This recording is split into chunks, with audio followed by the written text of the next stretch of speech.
día. Hoy es el tercer encuentro de comunidades de práctica.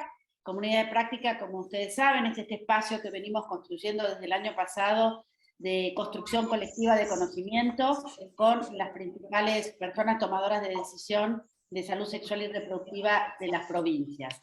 Hoy vamos a trabajar sobre la dimensión vincular de la gestión y Lucy se va a presentar y va a ser la anfitriona el día de hoy. Adelante, Lucy. Bueno, buenas tardes, disculpen la molestia, así como que entramos rápido, recién estuvimos con Marcela Van der Perre terminando una reunión con algunos temas para solucionar. Bueno, yo soy Lucy Grimal y estoy como responsable del programa de salud sexual y reproductiva en la provincia de Entre Ríos y también estoy en la coordinación de la mesa ESTI, de la mesa de Entre Ríos, de la mesa ESTI del plan EñA en Entre Ríos. Bueno, primero agradecerles a Alejandra esta parte interesante en el cual vamos a ir rotando entre distintas referentes de provincias las presentaciones.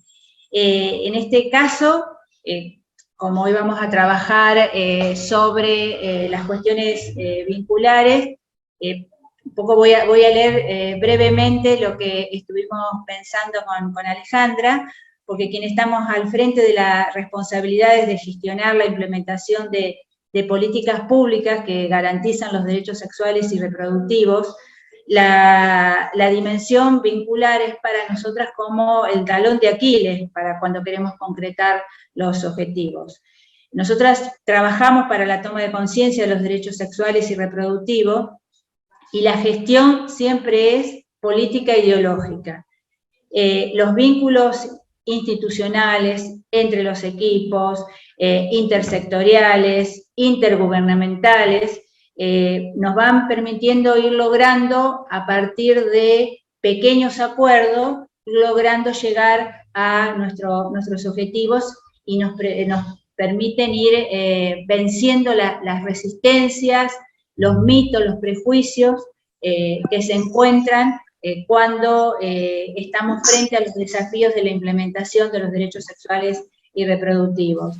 Y para nosotros, cuando hablamos de tomar conciencia de los derechos sexuales y reproductivos, siempre hablamos en salud que estamos en permanente tensión con un modelo de atención integral, con una mirada desde la perspectiva de derecho, desde la perspectiva de género, desde la perspectiva de las diversidades, desde la perspectiva de las discapacidades, y es nuestra atención permanente con lo instituido, con lo que existe, que es lo que muchas veces denominamos rápidamente como el modelo médico hegemónico. Y aquí los vínculos tienen una cuestión central en esto, que pueden desarmarnos y no poder lograr ningún tipo de avance a lo que teníamos proyectado, o trabajarlos, poder reconocer las distintas cuestiones de lo que son los vínculos personales, lo que tiene que ver con los vínculos que establecen las instituciones y los distintos sectores. Ese conocimiento, ese manejo fino de esto, hace que podamos ir avanzando. Yo creo que haber conseguido el movimiento de mujeres y el feminismo nos demuestra que haber podido conseguir la sanción y hoy estar en la implementación de la ley, la 27.610, es también haber podido tener una lectura estratégica en relación a esa cuestión vincular que tenía la sociedad con todo lo que nos habían enseñado en relación al aborto. Entonces, en este sentido es que en el día de hoy, realmente yo no sé si todas tuvieron la oportunidad de leer los textos que nos enviaron, que nos presentaba Rosana. Me parece que van a ser muy movilizantes para el trabajo que nosotras estamos queriendo realizar en el territorio. quien es Rosana, es licenciada en Ciencias Médicas por la Universidad Nacional de Rosario, magíster en Salud Pública, doctora en Salud Colectiva y profesora titular de la Universidad Estadual de Campiña, psicoanalista y actualmente es profesora visitante en el Departamento de Psiquiatría de la Universidad de Yale. Tiene experiencia en el campo de la salud pública con énfasis en los siguientes temas: salud colectiva, gestión y subjetividad, salud mental, planificación y políticas públicas en salud, evaluación de políticas y servicios. Fue asesora de la Política Nacional de Humanización y de la Coordinación Nacional de Salud Mental, y participa activamente en la formación de médicos y médicas, y es directora de maestrías y doctorado. Creo que va a ser una tarde muy fructífera para todas y todos nosotros. Rosana. Bueno, primero, buenas tardes, agradecer mucho la invitación, mi admiración eterna por las mujeres argentinas, mucho orgullo de poder estar aquí con ustedes, y bueno, de discutir algunas cuestiones. Yo pensé lo siguiente, pero quiero, en fin, consultar qué les parece. Yo mandé 3 textos y entonces pensé en hacer 3 pequeños bloques de presentación, y hacer un bloque y que ustedes puedan preguntar, comentar, criticar, porque si no se pone pesado que yo esté 2 horas enteras hablando, ¿no? Entonces se me ocurrió hacer pequeños síntesis, resúmenes de los textos, inclusive por si alguien no tuvo tiempo de leerlos, y ahí abrimos un momento de discusión, ahí pasamos al otro y al otro, y se me había ocurrido empezar, no sé quién vio los textos, la idea era comenzar la discusión un poco sobre las cuestiones de la subjetividad, digamos, en relación a las políticas en un cierto territorio, voy a llamar así, más macro, y pasar por la gestión y llegar a la cuestión de las relaciones más interpersonales y de las relaciones más de la punta, que se dan entre los trabajadores entre sí, trabajadores y trabajadoras, y entre la gestión y los equipos. ¿Qué les parece? ¿Podemos hacer así? Excelente, Rosana, maravilloso. Cualquier cosa que proponga nos va a parecer bien igual, así que... No, pero bueno, siéntanse cómodas para interrumpir. Lo único, yo voy a abrir aquí una guía para no perderme mucho y no perderme en el tiempo. Entonces a lo mejor no veo lo que ustedes, si hacen señas, abren el micrófono y interrúmpanme, sin problemas. Perfecto. ¿Puede ser? Sí, sí. Bueno, la primera cuestión que yo quería hablar es un poco a partir de ese texto que está en la revista ahí de Salud Pública, Salud Colectiva de Buenos Aires, es que es esta idea de vincular el psicoanálisis a las políticas públicas, ¿no? Y de tentar, de que podamos volver a pensar las relaciones que hay, que en algún momento fueron medio que alienadas o cercenadas, diría yo, entre políticas de Estado, ideología y subjetividades, ¿no? Porque creo que si no entendemos eso, si no nos ponemos a pensar, digamos, de dónde vienen estas cuestiones, se nos hace muy difícil pensar las intervenciones, ¿no? Las implementaciones, como decían ustedes. Yo creo que es muy importante pensar, yo, bueno, vivo hace más de 25 años aquí en Brasil, entonces soy una persona que está siempre llena de muchas preguntas sobre las diferentes formas de subjetivación que tienen estas 2 sociedades tan vecinas, ¿no? Por ejemplo, Brasil y Argentina, y sobre qué tipos de valores son los que pueden atravesar, digamos, la concepción ideológica de la sociedad, que nos permiten en algún momento hacer un giro, una guineada en lo que veníamos trabajando y poder traer transformaciones como las que la ley trajo, ¿no?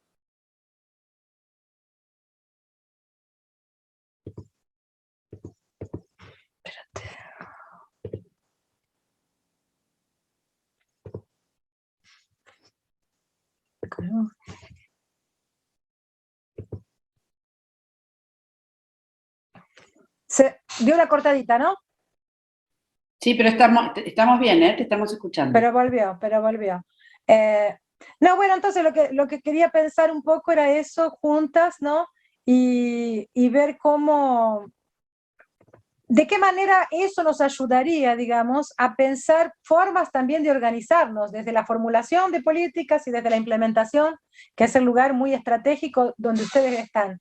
Y ahí me parece que hay un gran marco que nosotros estudiamos siempre en el campo de la política de salud, pública de salud, de quien estudia los sistemas, que son los dos, digamos, las dos grandes formas más polares que se estudian así en la teoría de organizar los servicios, los sistemas de salud, ¿no? Una parte que son los servicios más orientados, digamos, por las versiones más keynesianas de la relación mercado-estado, entonces los sistemas de salud integrados, como el inglés, como el sueño brasilero, que no está completo, pero que existe en la Constitución, y la idea de lo que yo llamo el no sistema, el extremo, el otro extremo, que es el no sistema norteamericano, digamos, una idea de que no hay una protección social, sino que son seguros privados y que son no cuestiones de derechos, sino cuestiones de consumo, ¿no? ¿Por qué me parece importante pensar esto? Porque me parece que, claro, ambas de estas formulaciones uno llega a partir de procesos históricos constituidos también en la cultura y en los valores de una sociedad, ¿no? Y allí yo creo que es muy importante, muy, muy importante, una contribución que Castoriadis traía ya en los años 80, que era la idea de pensar qué es lo que nos junta como humanos en lo que nosotros llamamos de proyectos, ¿no? Castoriadis decía que los proyectos eran proyecciones de deseos realizables junto con los otros, algo que es posible como esperanza para la humanidad, y él colocaba para el psicoanálisis una función que yo he intentado y sigo intentando, en fin, reponer de alguna forma en mi trabajo acá, que es esa idea de contribuir, de ser una disciplina que pueda contribuir para desmascarar el melodrama, la falsa tragedia de la vida humana, no queriendo eliminar el lado trágico o el sufrimiento, pero tentando no repetir situaciones que podrían ser evitadas. Y Castoriadis le llama mucho la atención a esta cuestión, ¿no? de que la descubierta del inconsciente, en fin, todo eso realizado por Freud, tiene necesariamente que ser comprendida en su dimensión histórica y social. Entonces, yo creo que abre una cuestión que tiene que ver con lo vincular, que era un poco el pedido de ustedes, la cuestión de la socialización de la psiquis, de la fabricación social del individuo que comienza con su nacimiento, ¿no? Y ahí Castoriadis trae una cuestión que a mí me ha ayudado, me ha gustado poder rescatar en los trabajos con equipos, en los trabajos de gestión, que tiene que ver con la idea de que el psicoanálisis se inscribe en una tradición que es democrática e igualitaria. Entonces es en el marco de esta tradición que nos gustaría poder pensar algunas relaciones, ¿no? En esta posibilidad que tenemos de tener derechos a desear una vida institucional más justa, más fraterna, ¿no? En la búsqueda de una democracia y de una participación institucional que no se basen, como algunas lecturas del psicoanálisis dicen, ¿no? que lo social es imposible porque se basa en la culpa por la muerte del padre a partir de la lectura de Totem y Tabú de Freud, pero que si no, esta sociedad es posible, dice Castoriadis, provocando esos otros psicoanalistas, esta sociedad es posible porque se funda no en la culpa por la muerte del padre, sino en el pacto fraterno entre los hermanos, que se comprometen solidariamente a no dejar para nadie el ejercicio absoluto del poder. Y dice Castoriadis, teniendo este deseo que es el mío, solo puedo trabajar para su realización. Yo creo que esto es muy importante, y me parece importante también rescatarlo en este momento histórico, ¿no? que se vive tanto en la Argentina cuanto en América Latina, que es muy desafiante. ¿Cómo y cuándo y de qué manera vamos a ser capaces de reforzar estos lazos fraternos, ¿no? que nos permiten pensar una sociedad más democrática, más justa? Y ahí, en estos trabajos que yo les he mandado, yo intento rescatar un poco la cuestión, el concepto de significaciones imaginarias que Castoriadis trabaja, porque me parece que ayudan mucho a pensar precisamente qué es posible y qué no es posible en relación a las leyes a su aplicación y a su implementación, ¿no? Castoriadis decía que las significaciones imaginarias tenían tres funciones principales para una sociedad, que por un lado estructuraban las representaciones del mundo, y siendo la más importante, digamos, la idea que la sociedad tenga de ella misma.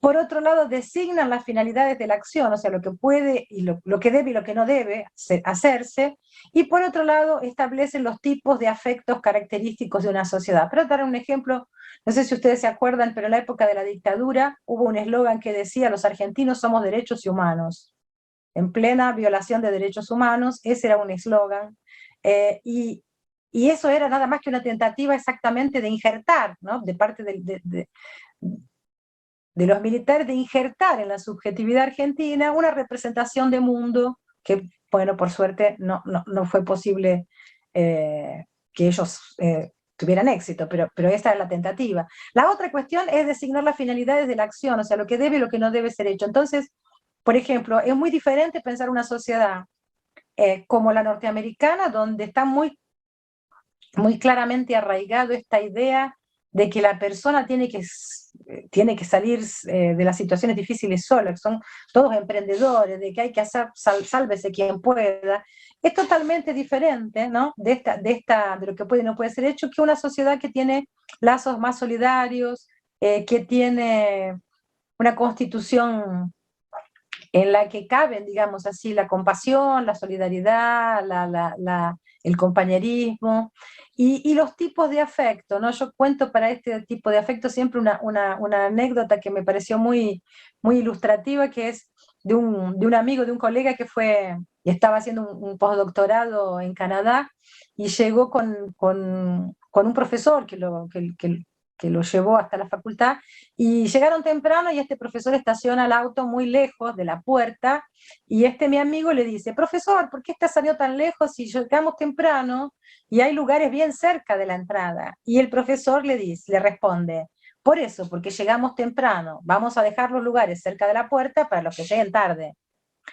Y esto yo siempre lo cuento porque digo que en cualquier país latinoamericano el profesor es tomado por un tonto por hacer esto, a nadie se le ocurre ese tipo de solidaridad, ¿eh?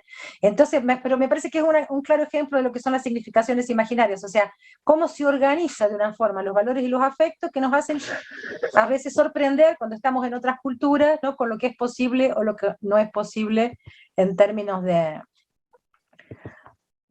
comportamiento. Entonces, lo que es importante que Castoriadis trae en relación a este concepto de las significaciones imaginarias es porque él lo entiende también como que estas significaciones, primero, que no son estáticas, no es que existe una subjetividad argentina y va a quedar congelada para siempre, como no existe una brasilera que va a quedar congelada para siempre. Y dice Castoriadis: ¿por dónde se transforma esto? A través de instituciones mediadoras, ¿no? Entonces, estas instituciones mediadoras son las que nos ayudan a constituir un tipo de sujeto que es muy diferente, qué sé yo, pensar hoy un brasilero acá del siglo XXI bajo un gobierno autoritario que no sé, un romano del siglo XV, ¿no? Y por otro lado, dice Castoriadis, claro, ellas no son congeladas para siempre, pero son estables, tienen que tener una cierta estabilidad, porque ellas son una especie de defensa colectiva contra la muerte. O sea, solo opera como defensa si ella puede ser tenida como perenne, como permanente, ¿eh? Pero en el mundo contemporáneo, y esto lo decía Castoriadis en el final de los años 80, vean que todo está más acelerado aún de lo que él veía, ¿qué hay hoy de perenne en el mundo contemporáneo, ¿no? Estamos viviendo, en fin, la velocidad, lo virtual, la crisis financiera, las migraciones. Entonces, es bastante interesante intentar pensar cómo vamos constituyendo y cómo nuestras acciones y cómo nuestras políticas, e inclusive voy a llegar a eso después en la segunda parte, pero cómo hasta la gestión que hacemos es constructora, interfiere de cierta forma en el tipo de significaciones imaginarias que seamos capaces de construir como pueblo. Entonces, Castoriadis también decía en ese momento, ya lo advertía, él decía: ahora, no, lo que ocurre, el problema del capitalismo actual, él decía, de la sociedad de consumo, no es que se haya creado un individualismo, no existe un individualismo, lo que él sostenía es que existe un conformismo generalizado que nos hace a todos parecernos y a todos querer lo mismo, ¿eh? Y por eso que él hablaba de un conformismo que solo puede existir a precios de que no haya un núcleo de identidad consistente, y él hablaba de individualidades en harapos, ¿no? Como si fueran individualidades frágiles, individualidades que se van desarmando de tanta fragilidad, ¿no? Y es esa crisis, de ese proceso de identificación, dice Castoriadis, la que hace que la sociedad pierda la capacidad de verse como un centro de sentido y de valor, y por eso que el nosotros no puede ser fuertemente investido de valores, y mucha gente se refiere a la sociedad hoy en día como una entidad limitadora y de control que les habría sido impuesta. Entonces, si esa es la única visión que tenemos de la sociedad, es muy difícil trabajar por el bien común, es muy difícil imaginarnos que creativamente junto con los otros podremos inventar algo bueno, porque es algo solamente controlador, malo, que me vino de afuera, que yo no tengo responsabilidad alguna con ello. Y al mismo tiempo, decía Castoriadis, es por esto que este individuo dirige a esa misma sociedad pedidos ininterruptos de asistencia, pero es una asistencia en la que él se coloca en una posición, vamos a decir, impotente, ¿no? Y por otro lado, decía Castoriadis, desde el otro lado está el individuo que ve la historia. Él decía que ve la historia como un paisaje turístico, ¿no? No como la historia que nos trajo a este momento, pero como una ciudad de aquellas históricas que uno visita de vez en cuando. Este individuo de la sociedad de consumo, decía Castoriadis, hace de todo para olvidarse que un día va a morir, y que todo lo que hace no tiene el menor sentido. Entonces él corre, compra, practica deportes, ve televisión, se distrae, pero no crea una cultura, crea una distracción, pero no cultura. Y es por esto, dice él, que una sociedad así no es capaz de recrear otra forma de estar unida. Yo creo que estamos en el mundo, y particularmente en América Latina, viviendo mucho de este desafío. O sea, ¿cuál va a ser la forma en que vamos a recrear la capacidad de estar juntos, de ser un nosotros? Porque una sociedad organizada de esta forma tiene enormes dificultades para pensarse, para rehacerse, para reinventarse. E inclusive en nuestras sociedades actualmente, uno se pregunta inclusive si estamos hablando de una sociedad o de varias sociedades, ¿no? Si la sociedad no está tan fragmentada, no está tan dividida, que nos cuesta mucho pensar esta posibilidad de continuar siendo un nosotros, ¿no? Y ahí entonces quería entrar para problematizar un poco también la cuestión de la ideología, que es algo que siempre hablamos, y me gusta mucho una pregunta que colocó Zizek en un libro de él, que dice así, ¿qué es más fácil para ustedes hoy, imaginarse el fin del mundo o el fin del capitalismo?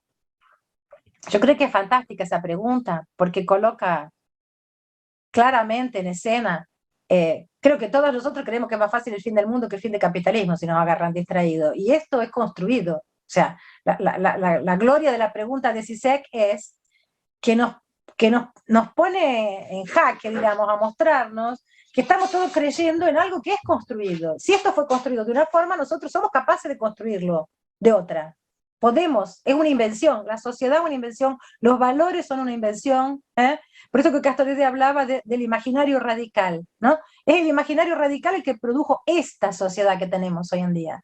Entonces somos capaces de radicalmente imaginar otra. Me parece que estos conceptos nos ayudan a esto, a salirnos un poco de de la camisa de fuerza que a veces nos ponen con lo de que es imposible. Bueno, imagínate, el capitalismo está para siempre, estas son las reglas del juego. Entonces, desafiar lo que está dado me parece que implica en que podamos ser capaces de soñar, en que somos capaces de recrear nuestra sociedad. Y por eso yo creo que, a pesar de que se critique mucho, es necesario aún y siempre volver a hablar de ideología, volver a pensar un poco tanto, dice Riquer, otro autor que a mí me gusta mucho, que Riquer dice que la ideología es operatoria y no temática, y también es un concepto que me gusta mucho. O sea, que significa que pensamos más a través de ella que sobre ella. O sea, la ideología no es un tema sobre el cual podemos pensar, sino como si fuese un caldo en el cual somos obligados a nadar, vamos a decir así, ¿no?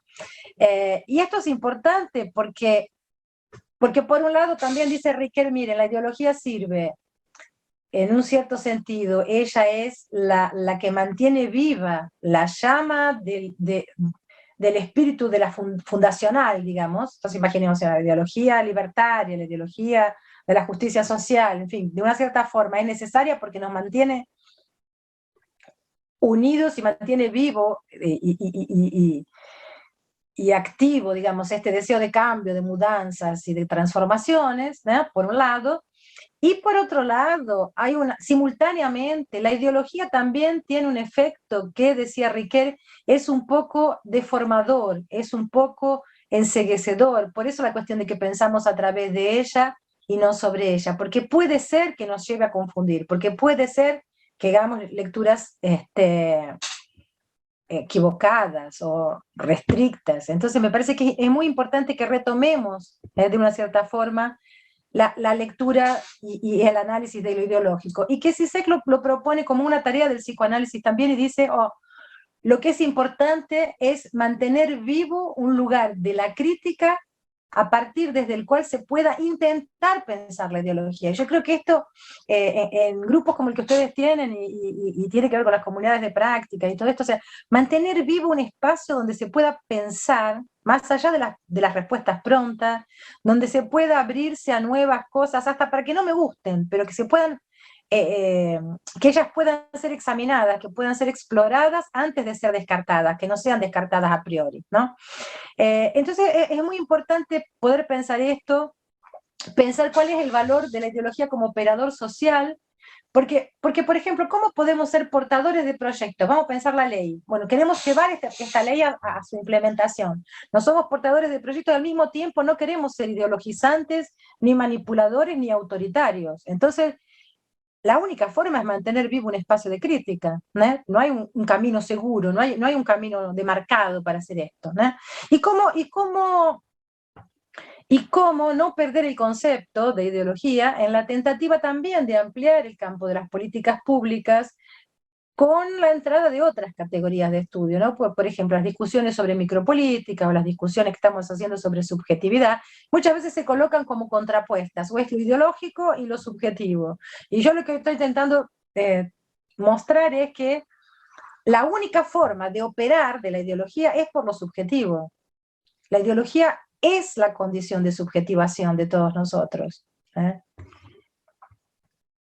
Cuando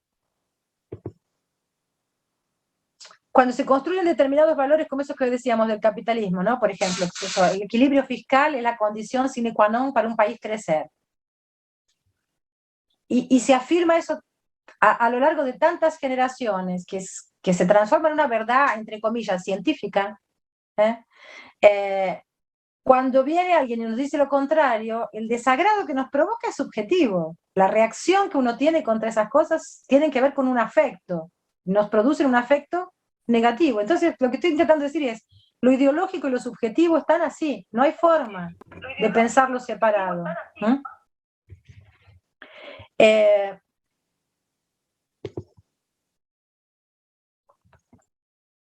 Y al mismo tiempo, creo que es importante también que podamos pensar, porque estaba pensando entonces si la significación imaginaria, la ideología, cómo llevar esto al campo de la formulación de las políticas, de los valores, y al campo también de lo que nos espera como tarea en campo, porque cuando vamos a la punta de las políticas, ¿qué encontramos hoy? ¿Qué encontramos hoy en nuestros barrios, en nuestras comunidades? Gente que vive de una forma con su subjetividad muy fragilizada, muy característico de lo que nosotros llamábamos en una época de los sectores arrasados, ¿no? Varias generaciones que no tuvieron empleo, cambios de las formas de migración, territorios fragmentados, sin redes o con intercambios sociales restrictos, que nos obligan a pensar entonces en lo que nosotros precisamos producir como responsables de llevar la política pública a la punta, también en relación a esto que está instalado, también en relación a este empobrecimiento que se ha producido en la sociedad, y que no se trata exclusivamente de un empobrecimiento económico, se trata de un empobrecimiento también psíquico, donde las personas somatizan porque no pueden hablar, donde las familias no tienen historias para contarse, donde las generaciones, los circuitos de las generaciones están confusos, en fin.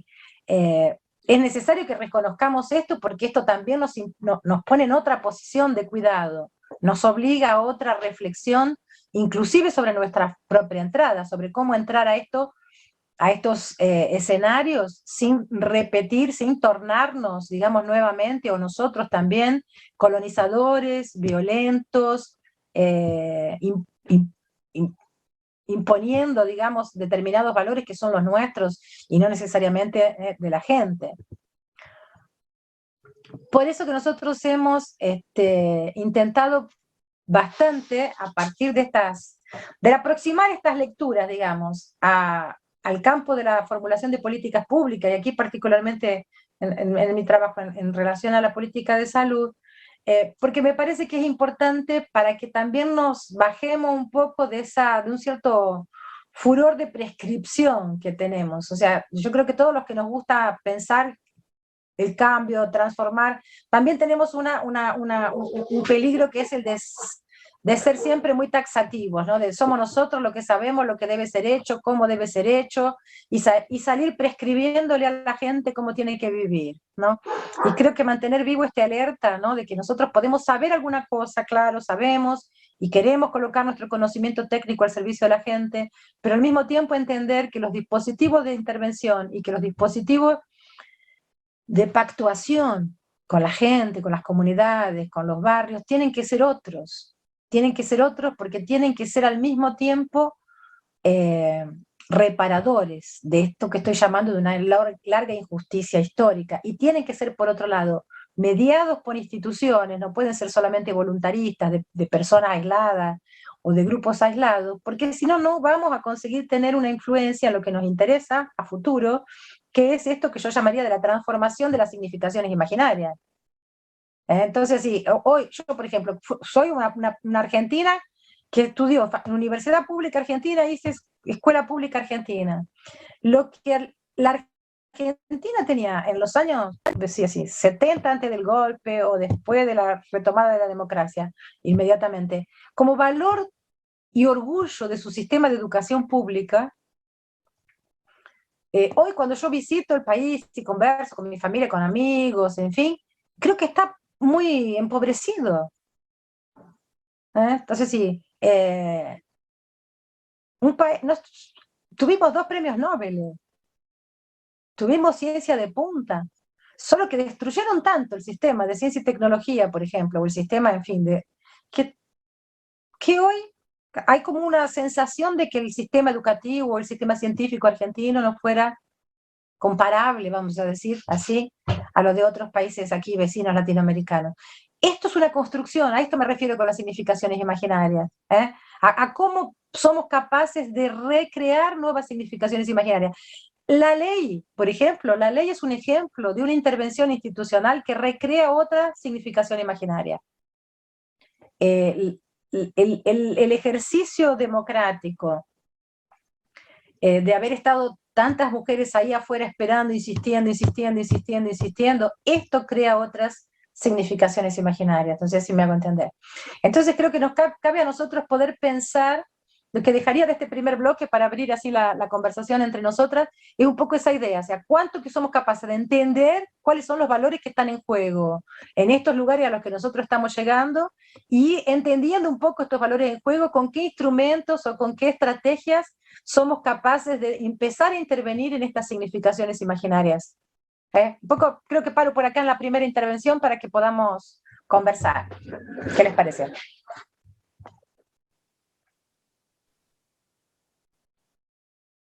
Yo voy a poner una punta porque ahí la que me va a seguir seguro es o Lucio Mara, que siempre hablan de esto.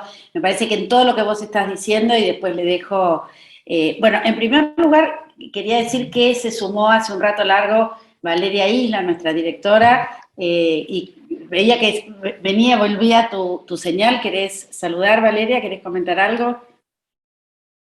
Simplemente compartir que estamos acá con el equipo de Corrientes, haciendo varias actividades, y que es un gusto compartir con ustedes y con Roxana, que a quien leemos escuchamos y seguimos, así que gracias Roxana, y me parece sumamente interesante todo lo que planteó esta parte, así que prefiero que circule un poco la palabra y escuchar al resto de compañeras de las provincias. Gracias, Valeria. Y me parece que hay algo que sí quiero abrir para que lo continúe alguien, que es los aportes del movimiento feminista y el movimiento de mujeres a estas nuevas subjetividades. Es algo que ha surgido mucho en este espacio, así que ¿quién quiere comentar un poco sobre esto? Lucy, vos que sos la anfitriona. A ver, yo iba tomando nota de algunas de las cosas que dice, que iba recién exponiendo Rosana, y a mí me parece, porque también lo leí en los textos que nos pasó, cuando estamos con sociedades que están impregnadas de este, se lo noté, conformismo generalizado, que es un poco lo que caracteriza cuando decimos las sociedades posmodernas. Y entonces, porque a veces dicen, bueno, ¿qué es el posmodernismo? ¿A qué se refiere? Parece una cosa... Y me parece que esta es como la mejor característica, porque es como ese conformismo generalizado es lo que nos va adormeciendo, y nos adormece no nos damos cuenta porque nos adormece en todas partes, inclusive hasta en nuestras relaciones familiares, que las cambiamos y entonces, no sé, hasta la disposición de la mesa, tenemos el recuerdo voy a decir una cosa por mi edad, de la mesa le poníamos el hule, porque la mesa de madera la cubríamos con el hule, digamos, ese cosa que era como de plástico para preservar la madera, y entonces hoy no, queda bien la madera, o sea, hay pequeños detalles que tienen que ver con la vida cotidiana que nos va uniformando a todas y a todos, y esto también pasa en relación a las instituciones, cómo se van acomodando, y el tema del feminismo, que también es un debate abierto. Nosotras ahí hablamos entre nosotras, entre las distintas integrantes de salud sexual, hablamos de un modelo de atención feminista. Entonces decimos, ¿qué es esto? ¿Cómo lo podemos poner en palabras? ¿Cómo lo podemos escribir? ¿Cómo se puede construir una teoría? Hablamos de modelo de atención en salud feminista. Y bueno, tiene que ver con empezar a reconocer estas cuestiones. Si el feminismo hoy logra en su cuarta o quinta ola llegar a donde llegó y tener, digamos, en el caso de Argentina, el resultado de lo que es la ley de interrupción voluntaria y legal, tiene que ver porque se salió de esa norma del conformismo y, como decías, creó subjetividades intergeneracionales entre nosotras las viejas, con las pibas, pero adolescentes, o sea, tenemos como hasta 3 generaciones en el medio. Y siempre recuerdo, no estoy acá, pero Carolina Comalera decía la emoción que le daba a ella cuando se estaba peleando por la ley, ver a las chiquitas muy jovencitas, muy adolescentes, subir al subte ahí en Capital Federal con el pañuelo puesto en la mochila. Bueno, pero eso no es que surgió de la nada, eso tiene que ver, volviendo a esto que vos hablabas de la cuestión entre la ideología y la mirada crítica, me parece que hicimos dentro del feminismo un ejercicio democrático fenomenal de reflexión permanente desde hace muchísimos años, pero el periodo que va desde que se crea la campaña por el derecho al aborto en el 2005 hasta lograr la ley, donde hubo una claridad política de qué es lo que había que hacer, y donde esta cuestión de la dimensión vincular, fraterna entre nosotras, institucional también, porque convivíamos, lo que siempre nos decían, las institucionalizadas con las que estaban afuera, las que estaban en las ONG, o sea, había un montón de cosas ahí huyendo y dando vueltas, que podría haber hecho caer lo que estábamos haciendo, o el objetivo que perseguíamos. Sin embargo, eso no pasó. Entonces, hoy creo que de lo que estamos hablando acá, de poder ver la dimensión vincular cómo tiene esa incidencia tan grande en la construcción de los desafíos que estas sociedades sumergidas en estas injusticias tan grandes necesitan llevar adelante, o sea, para poder romper ese conformismo. Parece yo hasta ahí llego. Muy interesante, Lucy. Creo que Viviana, que está con la mano levantada. Viviana. Sí, yo nada, me quedé pensando en esta relación, ¿no?, dialéctica entre ideología, subjetividades, y pensaba el lugar de las prácticas, ¿no? Como de las prácticas concretas como constructoras de desafíos hacia esas ideologías y como constructoras de subjetividades, y me parecía que justamente por el tema que nos une tanto a todas, ¿no?, el tema de los derechos sexuales y los derechos reproductivos y no reproductivos, me parece que hubo algo también sumamente interesante, que es que parte de lo impulsado por el feminismo, pero el haber cambiado tanto las prácticas sobre todo en el subsector público de salud, también puso en jaque ese discurso ideológico de lo público no funciona, ¿no?, y de caer en la escuela pública o en el hospital público, bueno, esas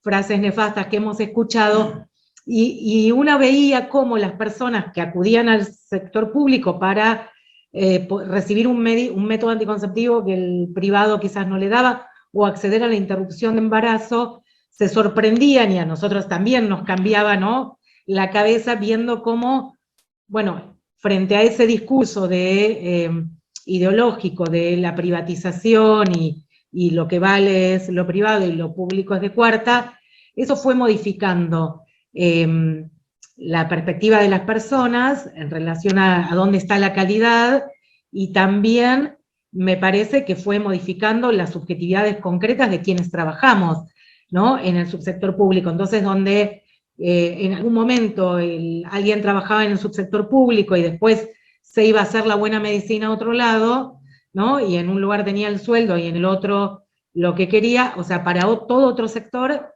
aparece, por el contrario, la elección del trabajo en lo público y del fortalecimiento de lo público. No sé, que medio ensalada, pero me aparecía la importancia de cómo todo eso se va poniendo en jaque con las prácticas concretas, ¿no?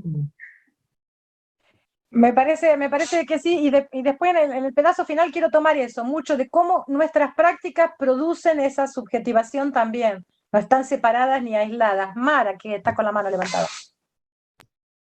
Hola, ¿qué tal? Bueno, un gusto, la verdad, un gusto enorme escuchar directamente a Roxana, que uno la ha leído tanto, un placer realmente escuchar. A mí me quedaron algunas cuestiones, más llevándolo a lo personal, ¿no? Siempre me pasa cuando escucho y trato de transformarlo eso en la subjetividad individual, digamos, en lo que me pasa con la gestión, digamos, y con la transformación. Quiero decir, esto de la ideología, como que pensar desde la ideología, lo llevé y de la crítica, digamos, a cómo a veces estamos pensando o viendo la realidad en términos de una transformación, quizás sesgada, ¿no? Que quiero decir que esto de pensarla, de cómo nos pensamos, quizás lo transformador es repensarse justamente para generar algún tipo de transformación. No sé si es complicado lo que quiero decir. Me hizo pensar cómo a veces la ideología, en los buenos términos, nos sesga, digamos, ¿no? Lo pensé desde ese lado, ¿no? Llevándolo a la acción en la gestión. No sé si está claro lo que quiero decir. A veces esa mirada, quizás esto otro que traía de un poco la queja, ¿no? De ver que se cae antes, es decir, que sea más factible que se caiga el capitalismo, que se caiga, o que termine el mundo, digo. Esto a veces también, ¿no? Es cómo llevar eso a una práctica positiva en la transformación de esa subjetividad que también tiene que moverse en la gestión. Digo, me traje esos dos conceptos hacia mí, hacia la autocrítica del gestor, ¿no? Porque a veces tenemos como esa realidad, como lo que tiene que ser, es lo perfecto, es lo que yo digo, es lo que yo pienso, cómo transformar críticamente, ¿no? lo que estoy pensando en llevarlo a algo positivo. No sé si está claro, estoy medio compleja hoy para poderlo llevarlo a las palabras, pero a veces esa ideología o esa necesidad de transformación no nos hace pensar críticamente para poder encontrar caminos mejores, ¿no? Y de transformar al otro. Y vincularmente mejores. Mara, yo te agradezco la cuestión porque me das pie para que entre en el tema de la gestión directamente, y que me parece que es tu pregunta, digamos, la que abre, que es un poco esto, o sea, en este contexto, colocado, vamos a decir, este paño de fondo que estoy diciendo, de lo ideológico, la crítica, las formaciones imaginarias que nos sustentan, ¿no? Como significaciones imaginarias que nos sustentan o no como sociedad, y una gestión concreta, ¿no? Y ahí yo creo que sería importante, entonces, si les parece, arranco con otros 15, 20 minutos de comentarios sobre la gestión, porque me parece que es importante también entender que las cuestiones vinculares también se ejercen en la gestión. La provocación que yo hice de cómo podemos ser ideológicos sin ser autoritarios o sin ser colonizadores, digamos, de llegar con este espíritu colonizador del otro, ¿no? O ser a veces hasta destructivo, de valores, de grupos, de cuestiones que existan. Yo creo que es una cuestión súper importante para también los que nos interesamos por la democratización radical, porque de una cierta forma, ustedes están diciendo, se produjo lo que conseguimos con la ley, o el movimiento feminista se consiguió articular tanto por esta democratización, por esta alianza intergeneracional. Entonces creo que la gestión también tiene un lugar en esto, ¿no? Y ahí tal vez valdría la pena recordar, o sea, que uno habla, en el texto que yo les mandé, yo hago una distinción ahí con un jueguito de palabras que es un poco entre la gestión que gerencia, digamos, y la gestión que genera, ¿no? Una provocación solo así lingüística, pero para pensar un poco que dos formas también, de nuevo, son polares, no estamos siempre en uno u otro de los polos, ¿no? Pero estas formas de gerenciar. Entonces, la gestión que uno llama de clásica, la taylorista, la fordista, la llamada también, en fin, teoría científica de la gestión, en fin, que gerencia, esta gestión siempre presupuso como disciplina, como teoría, la heterogestión, o sea, una gestión que yo ejerzo sobre otros, ¿no? Y a lo largo de los años y del ejercicio, en fin, del capitalismo y todo lo que ya sabemos, ha construido lo que Gastón acá llama de modelo gerencial hegemónico, ¿no? Un modelo gerencial hegemónico, parangonando el modelo médico hegemónico, que genera relaciones interpersonales que yo digo son marcadas por el otro como una amenaza, ¿no? Entonces, son formas de gerenciar que producen en el equipo para abajo que todos están contra todos, porque todos están en peligro sobre la visión de este super gestor, que en general acostumbra a ser un gestor que concentra varios tipos de poder, ¿no? Mario Testa hablaba de que en salud habría por lo menos 3 tipos de poder, decía él: el poder técnico, el poder administrativo y el poder político, ¿no? En la figura de este gerente, gestor o coordinador. El ejemplo que a mí me gusta dar siempre es el de la enfermera jefe de un hospital, ¿no? Que es este perfil que tiene, por un lado hace el control técnico, si el procedimiento está bien hecho, enseña a hacer el procedimiento, etcétera. Por otro lado, el que organiza las planillas de los horarios, de quién tiene quién no va a estar de guardia, quién no sé qué. Y por otro lado, son personas generalmente muy influentes dentro de la política interna de la institución. Entonces, una persona que se vuelve muy poderosa, tal vez excesivamente poderosa, en esta cuestión de la dimensión que estoy llamando de la gestión clásica, de gerenciar, ¿no? Entonces, que presupone control del proceso de trabajo de los otros, que imponen reglas y normas, cuyas finalidades están predefinidas, o sea, ya se sabe lo que tenés que hacer, nadie te llama para pensar juntos lo que hay que hacer, no incorpora la demanda de los trabajadores de ninguna manera, y parte del presupuesto, digo yo siempre, de que a las personas no les gusta trabajar, ¿no? Como si fuéramos todos gente que no nos gusta trabajar y que necesitamos a alguien que esté con un látigo, con un chicote, haciéndonos trabajar. Por otro lado, creo que es importante pensar, Adolfo Giorni dice eso en un texto también de los años 90, él habla de la gestión y del trabajo de la gestión en salud, llamando la atención para 2 características que yo creo que son importantes y que nunca deberíamos negligenciar del trabajo en salud. Una que él dice, el proceso productivo en salud es inteligencia intensivo, o sea, depende de personas que estudian mucho, que saben, que técnicamente tienen que tener competencias, ¿no?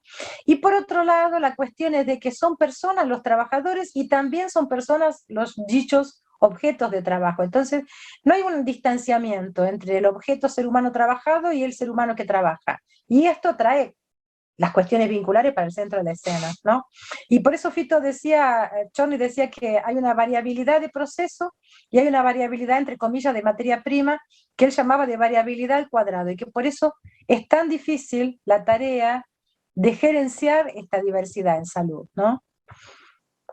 Y precisamente por esto, y también por creer en lo que yo decía antes de las significaciones imaginarias y de que los espacios institucionales no son solamente espacios de control y de represión, sino también espacios privilegiados para la sublimación creadora, espacios privilegiados para ser instituciones mediadoras de estas nuevas significaciones imaginarias que queremos construir. Poder rescatar entonces una dimensión que yo llamé del generar, o sea, de una dimensión más matriz, si se quiere, de la gestión, que permita el rescate de las utopías autogestionarias, que permita desestabilizar lo que ya está instituido, produciendo lo que nosotros llamamos aquí de grados mayores de cogestión, o sea, de compartir la gestión, ¿no? Y yo he insistido mucho tomando, Winnicott decía que el jugar para los niños necesita de un lugar y un tiempo, ¿no? Y yo en ese texto que les mandé coloco un poco esto, que la gestión necesita que le abramos un lugar y un tiempo donde, en el cual se puedan experimentar la tomada de decisiones colectivas, ¿no? Y articular entonces autonomía con responsabilidad y al mismo tiempo poder ver, poder reconocer la producción de lo que Gastón llama de obras, ¿no? De qué es lo que hacemos, para qué sirve nuestro trabajo, porque son cuestiones muy, muy, muy importantes, ¿no? Para nosotros. Entonces, resumiendo mucho, vamos a decir, si uno tuviera que pensar la gestión con la dimensión del generar y la dimensión del gerenciar, ¿no? Entonces yo diría, la dimensión del generar tiene que ver con crear espacios de cogestión. La dimensión del gerenciar tiene que ver con el control de la acción de los otros, ¿no? En la dimensión del generar buscaríamos el análisis colectivo de los usos del poder, y en la dimensión del gerenciar hay un uso del poder que es tácito. Llamo la atención aquí que siempre hay uso del poder, no existe esa cosa de, ay, alguien usa... El problema no es usar el poder, alguien siempre está usando el poder, el problema es poder nombrar este poder, quién lo usa y sobre quién. En la dimensión del general, para concluir entonces, también busca la producción de grados mayores de autonomía, de creatividad, de desalienación de los trabajadores, y la del gerenciar busca el aumento de la productividad simplemente y la reproducción del status quo, ¿no? De lo que tenemos. Y ahí, en fin, yo intenté también en ese texto resumir un poco algunas, lo que nosotros llamamos de arreglos, ¿no? de formas de organizar el trabajo que permitan que estas formas diferentes de subjetivación para la gestión aparezcan.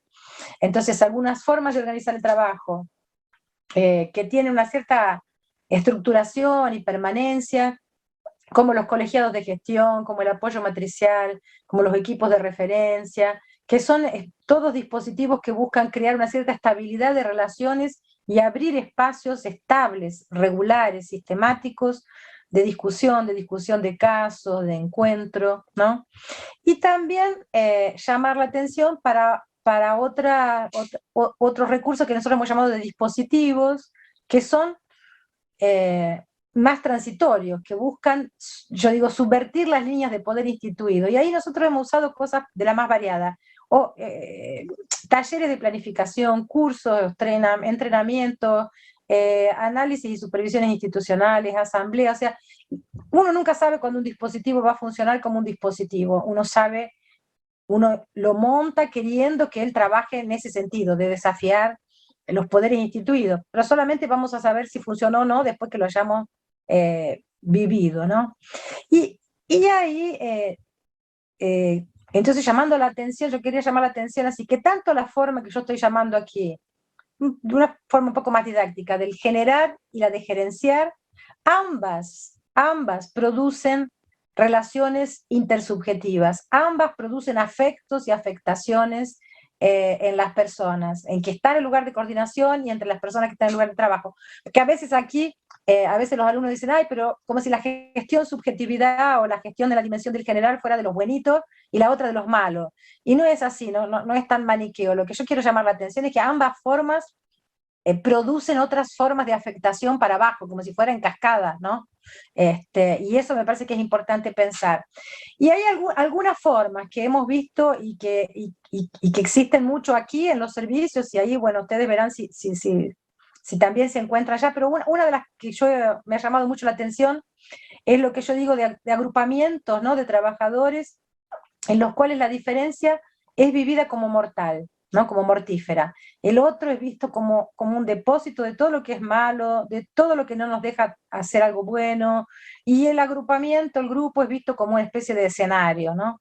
Y esto, en fin, acostumbra ocurrir en estos lugares que yo decía, que hay una gestión a veces muy vertical, muy autoritaria, que crea este espíritu de amenaza, y para lidiar con esto, el ejercicio que yo propongo es el de traer las funciones que Winnicott atribuía un poco a la función materna, que él llamaba la función soporte y la función manejo. Entonces, entender que quien está en el lugar de gestión, de alguna forma, precisa cuidar cuidar del equipo, cuidar del grupo, crear espacio, crear setting, abrir lugar y un tiempo. El otro día estaba reunida aquí con un grupo de mujeres gestoras y todas decían, ay, pero siempre tengo que ser yo la que llame para la reunión, siempre tengo que ser yo la que ponga la silla en rueda para que hablen, siempre tengo que ser yo la que les recuerde. Y sí, porque te pagan para eso. Yo digo, hay una diferencia. Entonces la función de gestión, tercera cosa, es una función diferenciada. Inclusive la diferencia salarial busca marcar esta diferencia de función. Entonces no se sientan que están haciendo de más o que es un abuso, que ustedes tengan que cuidar de los espacios, de las reuniones, de la agenda, porque esa es la función.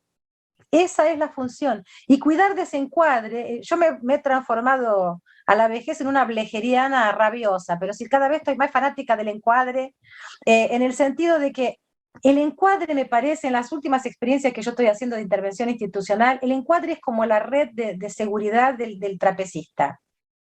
El encuadre es lo que deja a la gente sentirse segura porque hay un contrato.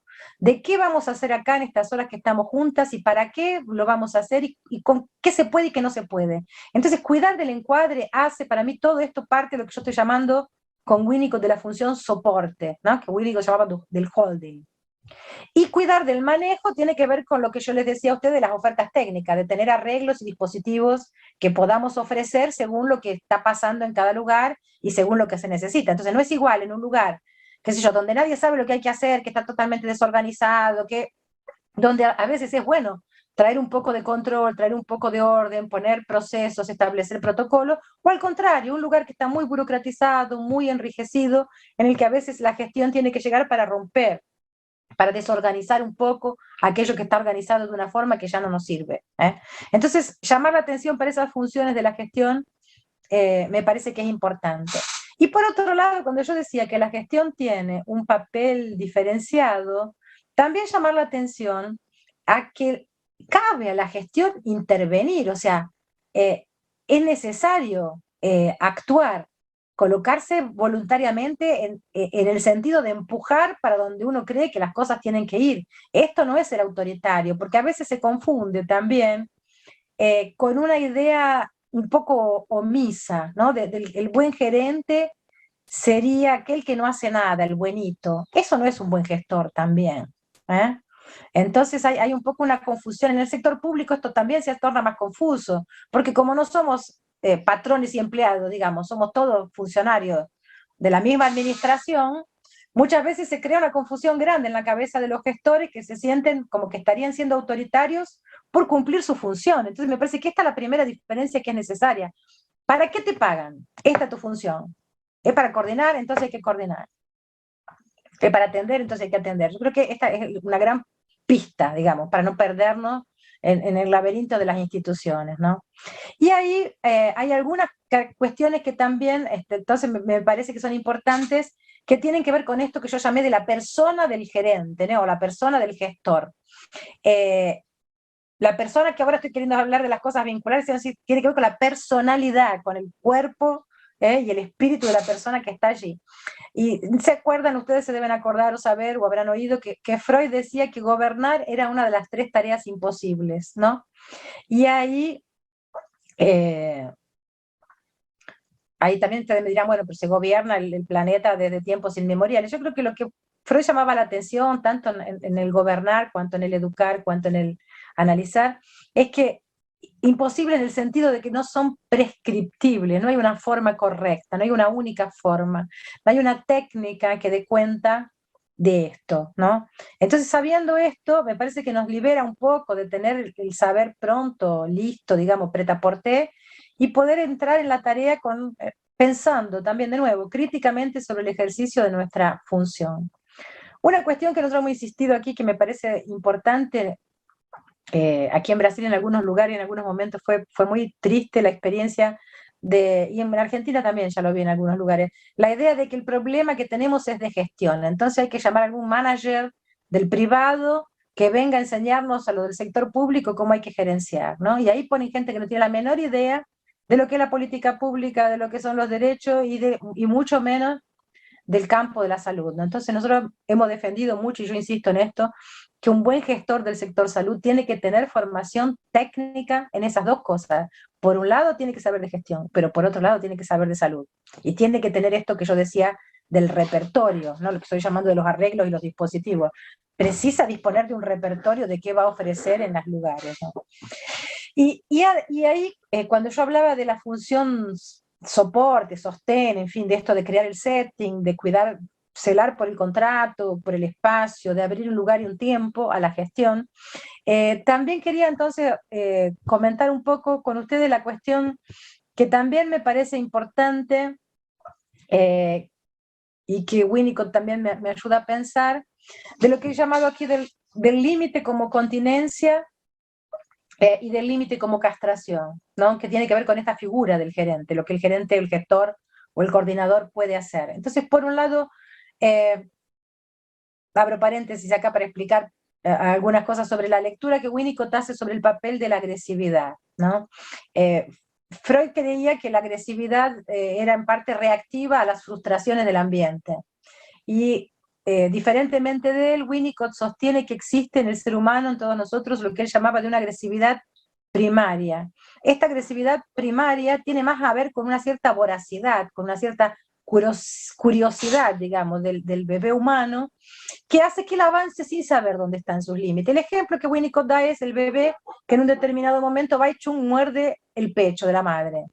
Y dice Winnicott que las madres saben desde tiempos inmemoriales, a nadie se le ocurre matar a un niño porque le mordió el pecho, pero al mismo tiempo la madre no deja morder el pecho, o sea, pone un límite, pero pone un límite de una forma que no sea tomando represalias. Y dice Winnicott, lo más importante para la estructuración de este pequeño ser humano, para que él pueda comenzar a distinguir a dónde va el yo y a dónde comienza el no yo, es precisamente que este objeto agredido ponga límites, lo haga sin tomar represalias y sobreviva. Y voy a dar ejemplo de esto en relación a la gestión, porque también lo he visto en acción en numerosas situaciones que me tocó acompañar. Por ejemplo, cuando uno cuida de un equipo, y vamos a imaginar así, hay una coordinación, se crea el espacio, se crea el setting, reuniones regulares, las reuniones comienzan a hacerse más interesantes, la gente viene a las reuniones, se discuten cosas importantes y no solamente se dan informes, o sea, este espacio que yo estoy llamando acá como del brincar, que estoy llamando de la gestión, haciéndolo análogo al espacio del juego, de una cierta forma empodera a las personas que están en este lugar. Y la primera tendencia de estas personas es a avanzar casi que así, exagerando en su capacidad de gobernabilidad o en sus atribuciones. Muy comúnmente, las primeras críticas o los primeros avances, entre comillas, equivocados o exagerados, se dan sobre esta figura del coordinador, como el del bebé se da sobre la mamá, ¿no? ¿Y qué es lo que ocurre en la gestión, generalmente? Si la persona que está en este lugar gerente no está gerente, si no se cree que es gerente, se siente atacado personalmente, su persona, no va a aguantar sobrevivir a este ataque sin tomar represalias. Va a tomar represalias. Las represalias son, la persona se sanciona, se la manda a otro lugar, se la cambia de servicio, de región o de no sé qué. Esto sería el equivalente a tomar represalias, ¿no? Se la suspende, se la amonestan, en fin. O el gerente que se siente atacado dice, entonces si no me quieren, si no les gusta cómo yo trabajo, me voy. Esto equivale a no sobrevivir. ¿Y qué pasa? ¿Por qué que esto no es bueno en la gestión? Porque si seguimos la analogía que yo venía haciendo con Winnicott y el niño, que tiene que distinguir entre el yo y el no yo, los equipos también tienen que construir esto, una cierta, Bengosi le gusta decir mallaje, una especie de trama, ¿no? Una especie de red de contención, de contorno, vamos a llamar así, en ese texto o en otro texto yo lo llamo de membrana, ¿no? De una membrana que tiene que ser porosa, pero que no puede ser rígida. Bueno, si el gestor nunca sobrevive, o si el gestor siempre toma represalias, esta membrana no se constituye, o se constituye muy rígida, o se desintegra el equipo. Entonces me parece que esta es una de las funciones importantes e interesantes de pensar para la gestión. Y también, bueno, pensar entonces de alguna forma, cuando nosotros hablamos de cogestión, de una cierta forma estamos diciendo que es algo en algún lugar entre la heterogestión, esta que yo decía, de los sistemas gerenciales, productivistas, tayloristas, y de la utopía autogestionaria, donde cada uno se autogestionaría solo y nadie coordinaría nada, que tampoco permite mucho la articulación de la vida institucional y el papel de la mediación que estamos pidiéndole a las instituciones para interferir en nuestras significaciones imaginarias. Entonces, hay un entre ahí, hay un espacio que nunca está muy de acá y muy de allá, y que no hay una receta pronta, no hay una receta lista, no hay un camino exactamente del medio, o un flujograma, o una prescripción técnica, pero que me parece que saber de las funciones puede ayudar a quien está en el ejercicio de la función gestión, a que estos grupos, a que estos equipos se fortalezcan, se consoliden. ¿Por qué? Porque estoy haciendo la apuesta a la Castoriada, digamos, de que es necesario que esto ocurra para que la creatividad florezca allí, en estos grupos, en estos espacios. Es ahí que vamos a conseguir construir esta fratria que nos interesa. En fin, paro ahí por aquí para que podamos entonces conversar un poco sobre la gestión. ¿Qué les parece? Mara, ¿te ayudé o te compliqué la vida más?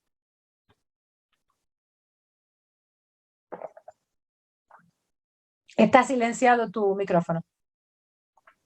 No, digo que ayudó, todo lo contrario, ayudó, sí, claro que ayudó.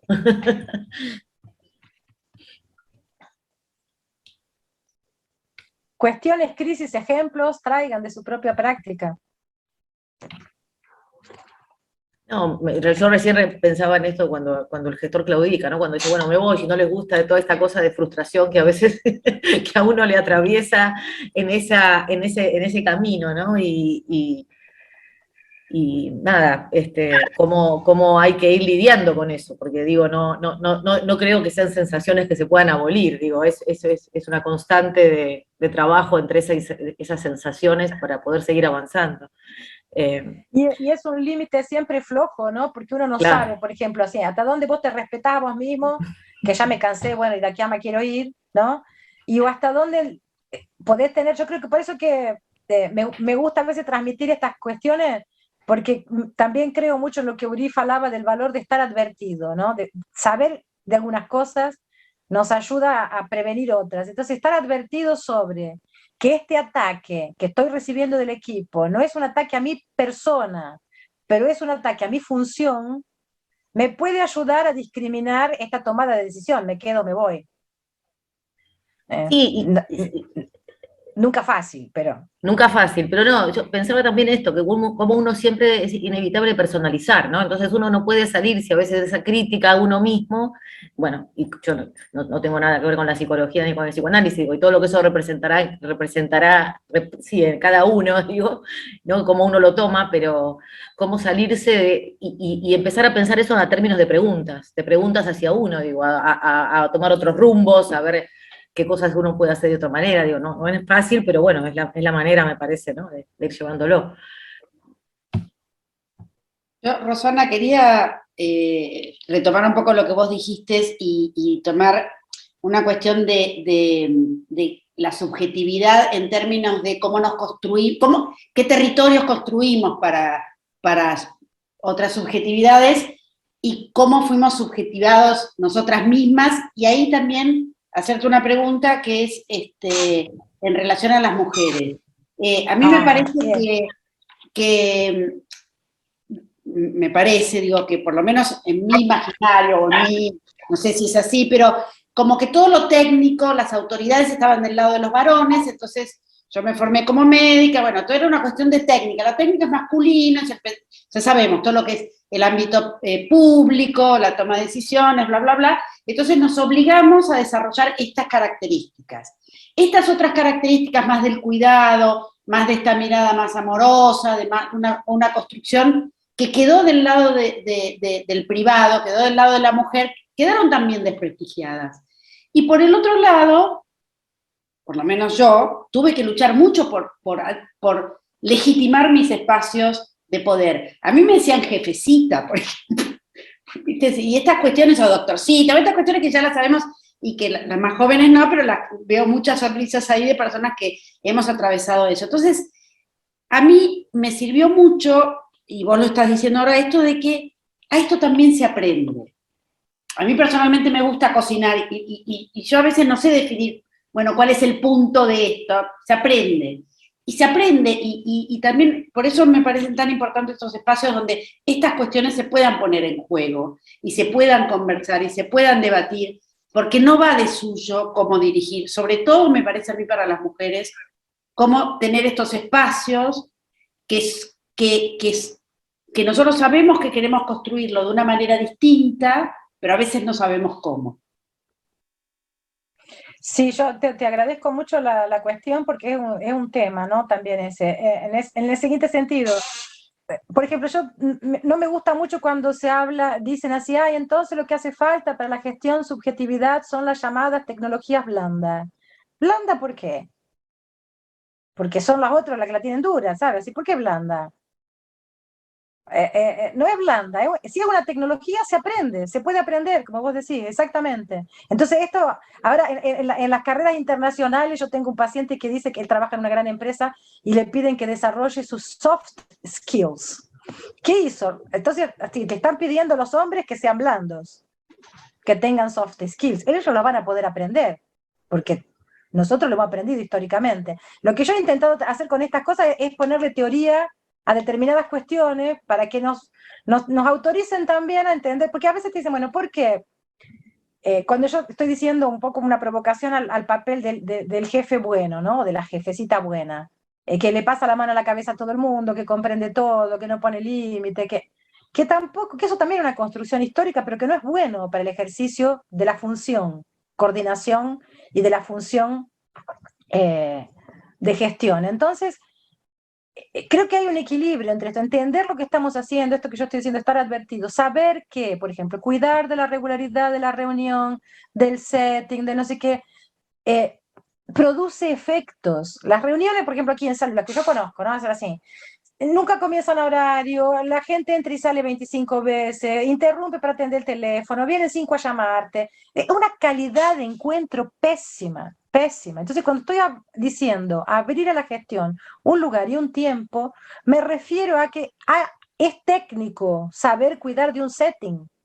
Y saber cuidar de un setting significa, yo llego 10 minutos antes, organizo la sala y contrato con la gente que va a reunirse conmigo, que la reunión tiene un horario para empezar, un horario para terminar, pero que durante ese horario los celulares quedan lejos, no nos interrumpen, nadie entra en la puerta, queda alguien, si es necesario, afuera para atender lo que sea en emergencia.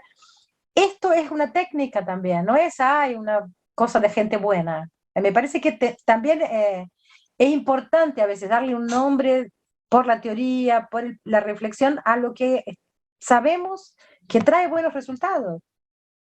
Sabemos que funciona, lo vemos ocurrir, ¿no? Y tal vez rechazar este lugar que también, porque vean, a mí me ha pasado y me continúa pasando. Yo en este momento estoy en la jefatura de mi departamento y estoy en la presidencia de Abrasco, que es la Asociación Brasileña de Salud Colectiva, que es una mega asociación acá de 3.000 socios. Todo el tiempo nos convidan, nos invitan a entrar al lugar del jefe fálico, del jefe verticalista, del jefe que gerencia y no genera. Entonces hay que estar todo el tiempo, es como una segunda vigilancia que nosotras las mujeres tenemos que hacer, que es, yo quiero ser una buena gestora, pero no quiero ser ese gestor que ellos creen que es un buen gestor, ¿no? Ahora nosotros estamos acá, yo estoy estamos organizando el Gran Congreso de Abrasco para noviembre. Es un congreso mega que tiene siempre más de 6.000 personas y ahora va a ser después de la pandemia, o sea, el primer congreso presencial. Entonces hay una gran expectativa, vamos a decir, sobre el Congreso de Abrasco, momento político. Abrasco se politizó mucho y se enfrentó durante todo el tiempo de la pandemia a Bolsonaro, en fin. Y yo propuse que organicemos el Congreso de una forma un poco más participativa y rompiendo un poco unas cajitas de especialidades que hay dentro de Abrasco. Entonces el grupo de las mujeres, el grupo de niños, el grupo que cuida de la vigilancia sanitaria, el grupo que... La idea es que los grupos se mezclen un poco para pensar sobre otros ejes temáticos. Bueno, primero lo elaboramos, lo pensamos, lo propusimos, lo aprobamos. Fue aprobado, después de ser aprobado, yo creo que voy por la 5ª vez, que la gente no dice que lo desaprobó, porque ya lo aprobaron, pero dice así, es que es tan osado, es que es una propuesta muy innovadora y muy osada, pero ya la 5ª vez que lo escuché, a mí me sonaba como osa, ¿sabes? Y cómo tiene coraje de proponer esto, es una afronta, y es eso, o sea, si lo hiciera un hombre, no sería como tiene coraje. Entonces hay que tener un poco me parece, no siempre lo hemos tenido, de paciencia histórica, pero al mismo tiempo de firmeza, en el sentido de que no nos lleven para ese terreno que es en el que no queremos jugar. Yo no quiero jugar en el terreno de la disputa por la concentración de poder. Quiero jugar en otro terreno. Quiero jugar en el terreno de construir nuevas significaciones imaginarias, espacios más fraternos, liberar la creatividad. Y creo que las mujeres tenemos un trabajo a hacer hecho en el planeta en ese sentido increíble, porque realmente tenemos más capacidades, históricamente y culturalmente, nos obligaron a desarrollarlas. Entonces ahora las podemos usar para lo que nos interesa.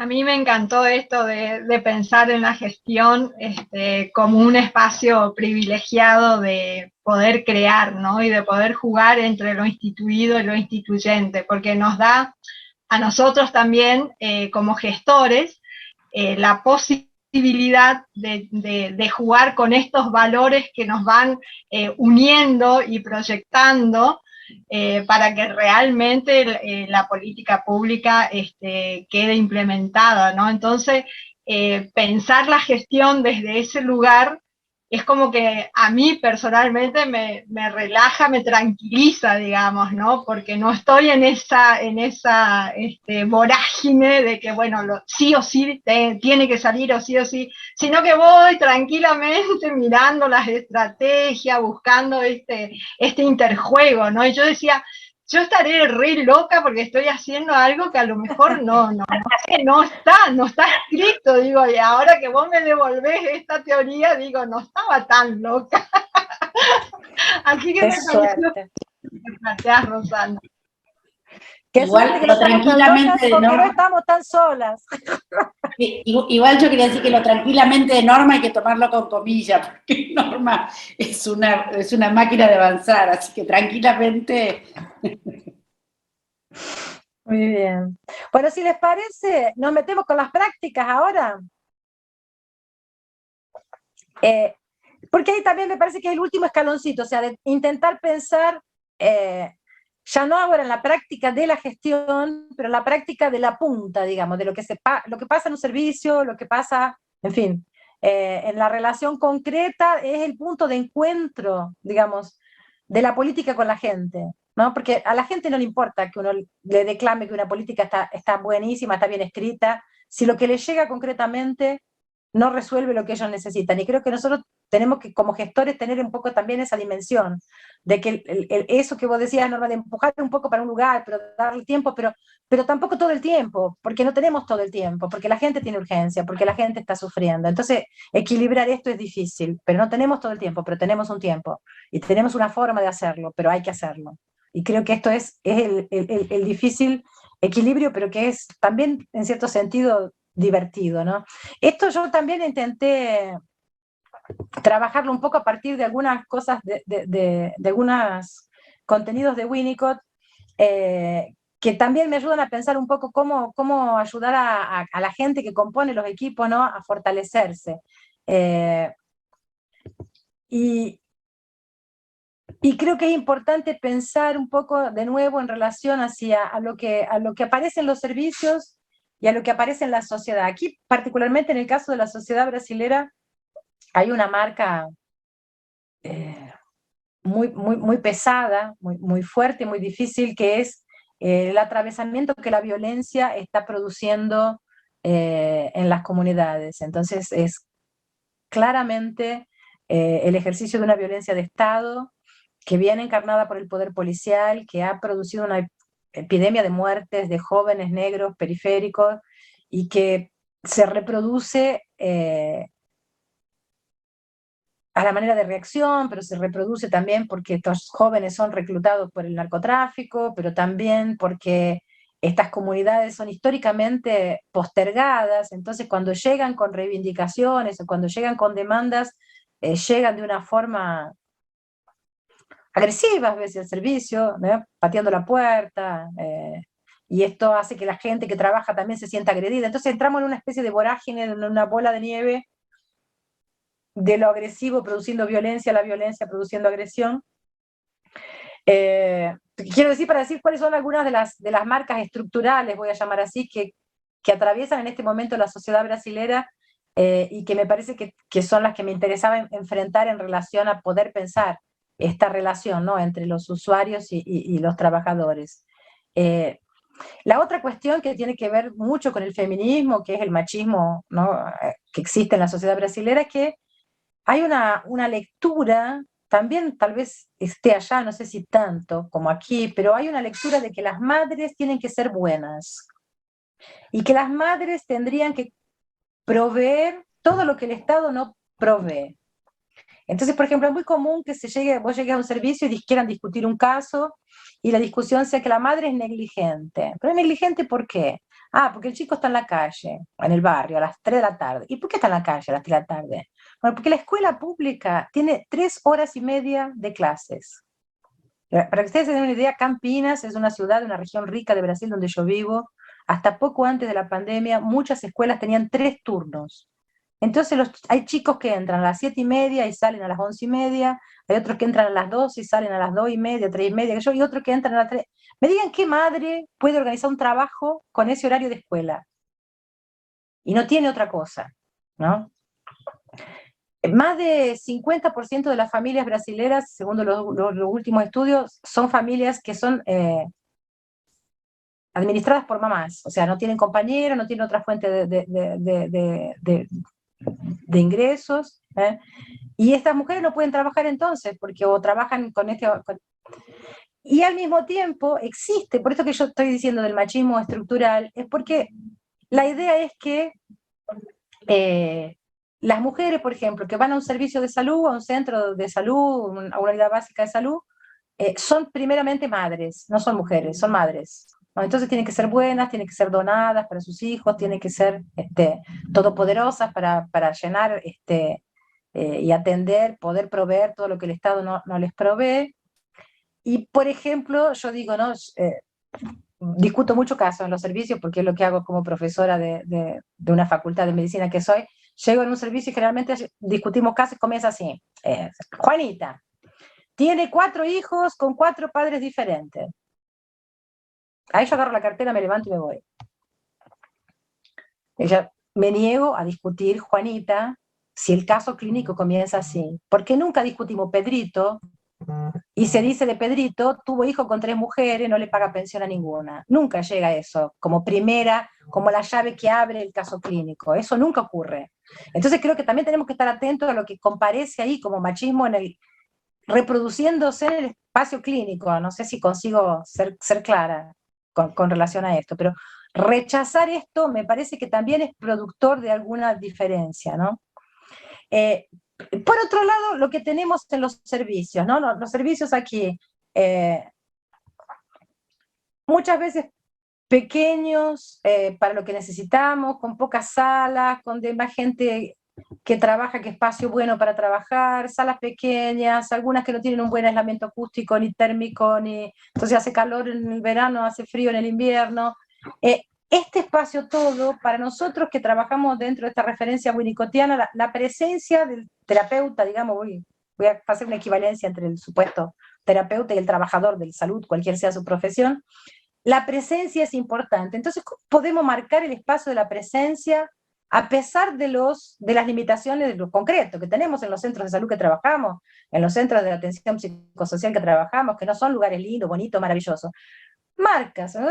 Estimulado a nuestros alumnos que tengan marcas personales, un perfume, una plantita, una porquería cualquiera que ponga arriba de tu mesa, que te la llevas de consultorio a consultorio, porque te toca cambiarte de consultorio 3 veces en la tarde, no importa, un florerito, algo que transforme ese lugar en un lugar que está marcado por tu persona, no porque sos más un médico, más un enfermero, más un psicólogo que atiende ahí. Esta idea es importante porque va construyendo lo que yo llamo de un ambiente confiable, ¿no? Entonces, que nos permite, de alguna manera, contrarrestar esto que estoy diciendo, del espacio físico malo, del ruido, de las consultas rápidas. La otra cuestión, que a veces se trata como si fuera una cosa cursi, así, o boba, es la de la empatía, ¿no? Que yo digo, mirar a la persona a los ojos, tocarlos, es la condición de que se abra un espacio de comunicación y de confianza. Y muchas veces todos nuestros trabajadores de salud están últimamente formados solamente en los aspectos, entre comillas, duros de la técnica, ¿no? Que la empatía también se enseña, pero nos hemos olvidado de enseñar empatía a nuestros alumnos, ¿no? Entonces, muchas veces hay un texto que siempre me gusta citar, que era de Lancetti, que era un argentino que trabajó aquí en la Reforma Psiquiátrica en San Pablo, y trabajó mucho en el comienzo cuando se comenzó a implantar la salud de familia, y que él cuenta en un texto de él las primeras experiencias que hacían de visitar gente en las casas, en fin, de hacer este trabajo más comunitario puerta a puerta, el papel importantísimo que tenían la gente, que se sentían escuchados, que había alguien que los iba a visitar porque quería escuchar sus historias. Y dice Antonio en un determinado momento, parecía que nadie los había escuchado nunca, ¿no?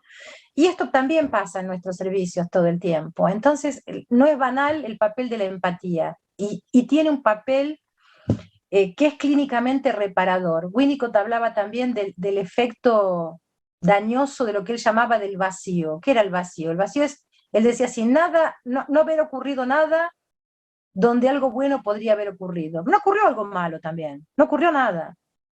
Entonces fui buscando un encuentro y no encontré un encuentro, no ocurrió nada, pero tampoco me atacaron. Pero él decía, bueno, el efecto de esto es tan grave como el de un trauma. Sylvia Bleichmar dice algo parecido en un texto de ella cuando dice que la indiferencia es leída como agresión. Claro que ellos lo están diciendo refiriéndose al desarrollo del niño, al desarrollo de la primera infancia, pero yo he hecho un ejercicio de estirarlo esto un poco para pensar en estas comunidades de las que hablábamos antes, ¿no? Entonces, generaciones y generaciones que no han tenido acceso a derechos, personas que organizaron toda su vida sobre esta marca de la violencia, del machismo en Brasil, agravado por el racismo, entonces donde son familias enteras que vienen años transmitiéndose de generación a generación su falta de valor, que carecen de valor, que son menos valiosos que los blancos, por ejemplo. Entonces, una verdadera mirada, un verdadero encuentro, mostrar que estoy de verdad interesado en su problema, es reparador. ¿Por qué? Porque es algo habiendo ocurrido. en vez de nada haber ocurrido. Y la burocratización y las barreras al acceso se transforman en esto que Silvia decía, la indiferencia se torna una agresión. Entonces, muchos casos que uno escucha en los servicios, ustedes deben escuchar cosas así también. Se puso loca, pateó todo, llegó quebrando, rompió, puteó a alguien o quiso pegar. Hay muchas veces gente que está al borde de la subsistencia, está al borde del ataque de nervio. Cuando llega al lugar donde lo tendrían que ayudar y no lo ayudan, estallan, porque no pueden aguantar más, porque no es posible, ¿no? El otro día en el servicio que yo llevo a mis alumnos de 5º año, habían tenido un problema con una paciente el día anterior que yo fui, me empezaron a contar, ¿no? Y esta mujer es de un barrio, que ese centro de salud atiende un barrio que queda unos 4 kilómetros o 5 para llegar al centro de salud, pero que si venís caminando, ellos para poder hacerlo en esa distancia, para que sea de 4 o 5 y no de 10 kilómetros, digamos, lo hacen atravesando un campo. Ellos dicen el pasto, atravesando el pasto.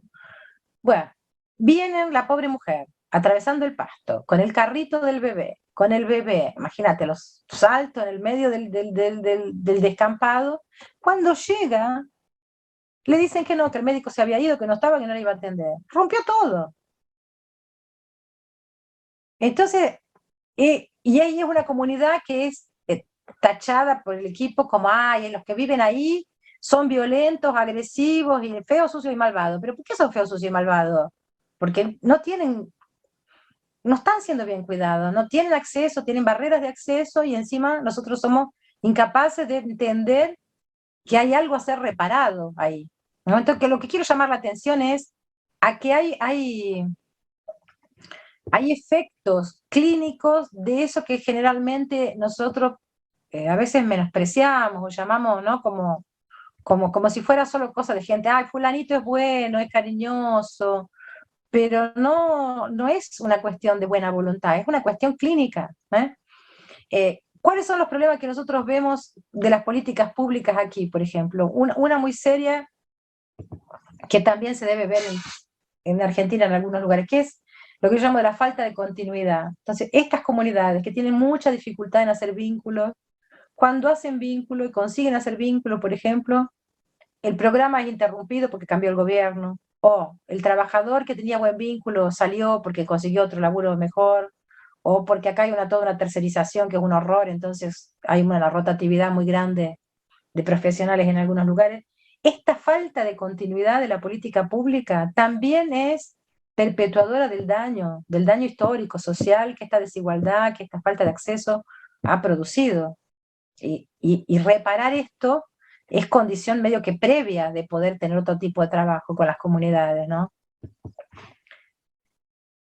Y el Estado, aquí por lo menos con claridad, actúa, como yo digo, actúa como si fuera un padre omiso, ¿no? No consigue pensar un plan de carrera que ayude a que la gente se fije en el trabajo, no consigue institucionalizar algunas políticas para que se establezcan con mayor duración. Y entonces, por este lado, un lado grave que perpetúa los daños, que es lo que estoy llamando de omisión. Y por otro, en algunos equipos, lo que yo vengo llamando de intervenciones intrusivas o invasivas, que son intervenciones ineficaces o dañosas inclusive, ¿no? Como por ejemplo, aquí ocurre mucho, solicitan la retirada de los niños de la guarda familiar, ¿no? Por apresuradamente, sin haber agotado todas las posibilidades, ¿no? Y son intervenciones que muchas veces parecen atender más a la necesidad de los trabajadores, que se quieren sentir reparados por las propias privaciones que ellos sufren por trabajar en esos lugares, y lo que estoy llamando de privaciones son salarios bajos, infraestructura inadecuada, número insuficiente de gente, jefes omisos o mandones, en fin. Todos esos aspectos CAES los llama en su teoría vincular de entraves a la realización de la tarea primaria. Los entraves a la realización de la tarea primaria nos afectan a todos como trabajadores, pero es muy común entonces que esos trabajadores, de una cierta forma, tomen su reparación, la hagan de una forma que invade, es invasivo del otro. Estoy dando el ejemplo extremo de la retirada de la guardia de los niños, pero a veces esto puede ocurrir en una visita domiciliar, por ejemplo, o en la forma en que se prescribe a una mujer lo que debe hacer o no debe hacer, si se tiene que separar de ese marido que pega o no, si se tiene que poner un DIU o no, si se tiene que hacer un aborto o no. O sea, son todas formas invasivas de manifestarse y que perpetúan, insisto, una forma de daño que es histórico y social en nuestras comunidades, en nuestras sociedades, ¿no? Y ahí el lado de los buenos, digamos, entre comillas, lo que serían los buenitos, que es lo que yo he llamado de protección desresponsabilizante. ¿Qué es eso? El grupo de trabajadores de algunos lugares que son tienen tanta empatía, o vamos a decir así, o tal vez tanta culpa por lo que pasa en esos barrios, en esas comunidades, que tienden a desresponsabilizar a las personas por su vida. Y responsabilizar no es culpabilizar. Quería hacer esta distinción, ¿no? Por ejemplo, que varias experiencias que yo he tenido aquí en discusiones de casos, por ejemplo, de jóvenes o de niños que están en abrigos, que están en instituciones, ¿no? Y me llamó la atención, me empezó a llamar la atención eso, porque en varios casos diferentes y en abrigos diferentes, los niños estaban abrigados y no se sabía el nombre de la mamá, el equipo que los cuidaba no sabía el nombre de la madre. Y me despertó esa curiosidad de pensar en los niños que no tienen madre, porque viste que nosotros decimos, en psicoanálisis se habla mucho por Lacan, ¿no? Del nombre del padre, ¿no? Pero estos eran niños sin el nombre de la madre. Yo digo, ni el nombre del padre ni el nombre de la madre tienen estos chicos. ¿Y por qué que el equipo, o sea, por qué que estas mujeres no tienen que ser responsabilizadas en un cierto sentido de saber dónde está su hijo, de que los pueden visitar? Entonces, en teoría es una protección, pero es una protección responsabilizante. O a los padres que no se los llama, por ejemplo. Entonces dicen, ay, el padre es omiso, el padre no participa, el padre no viene. ¿Lo llamaron alguna vez? Ah, no, la mamá ya dijo que no viene. Pero llámenlo ustedes del servicio, llamen, vean si él no viene realmente. O sea, ¿por qué evitarle al hombre este problema? Porque la ex mujer ya dijo que él no viene. Llámenlo igual, porque él es responsable. Y que no venga, pero llámenlo igual. No sé si me hago entender, pero este concepto de proteger de una forma que acaba alienando al sujeto de lo que le corresponde, porque es de su vida.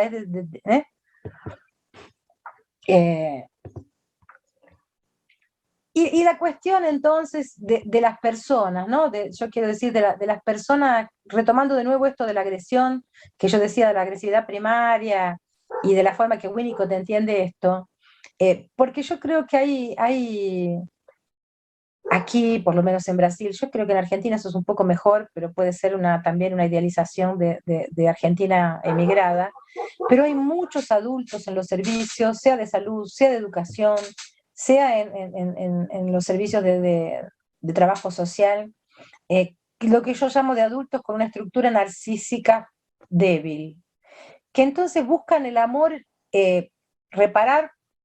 repararse a sí mismos por el amor o por la obediencia de los jóvenes, por ejemplo. Eso en los equipos que cuidan de adolescentes es muy común.